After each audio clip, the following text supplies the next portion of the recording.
One of the things that we really suffered from in 2012 during the Senate races was a comedy of errors, I suppose, with candidates that weren't strong enough. We saw it in 2010, we saw it in 2012. They weren't strong enough, or they weren't supported enough, or it was a bad mix, what kind of candidate they were compared to the kind of candidate needed to beat Democrats in particular places. And I think the GOP was learning from this. Although we didn't see proof of it, we do now. One of the things they talked about, and I don't know that Pat Roberts was anybody's favorite senator at all, but Pat Roberts has been in the Senate for quite a while, and Roberts has had a very close-knit, closed group of advisors and campaign managers and things like that. And what we find out in this article, right at the beginning, is that McConnell got involved in that race, and what he did, among other things, with Republican help and support from the, I think the National Republican Senatorial Campaign, those guys made Roberts shape up his campaign. They got rid of the habit that people had of sort of insulating and making Roberts go rest and not really doing a lot and keeping a light schedule. They sent him all over the place, and they forced him to eliminate his lazy campaign manager, who was an old friend who'd been in the, a lot of times, but had no idea what we were facing now.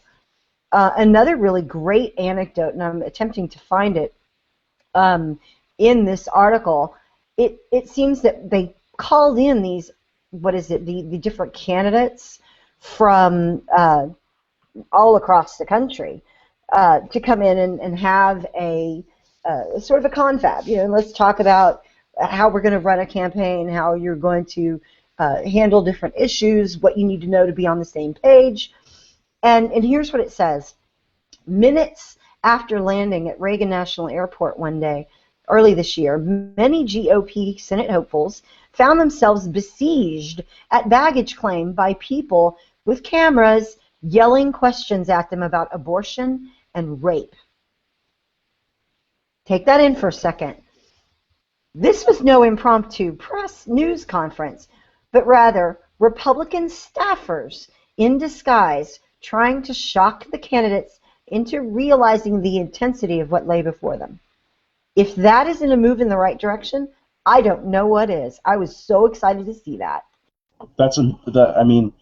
Speaking as a person who, has railed against the ridiculousness of dealing with a Todd Akin and having that kind of a situation on our hands, this is amazing news.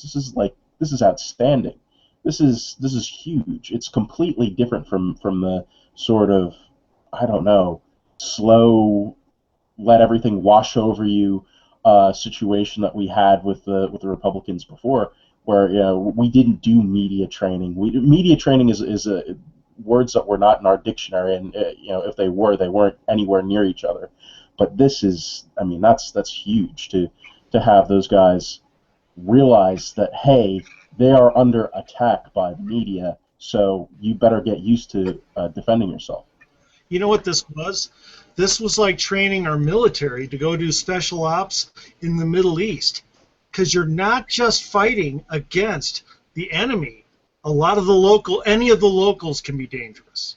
The bombs can be anywhere. The shots can come from anywhere, and they're training them to be on their toes. In other words, we're finally starting to show them. And as an ex-liberal, I can tell you, I'm sorry, my name, Andy Pate, party of choice, sorry.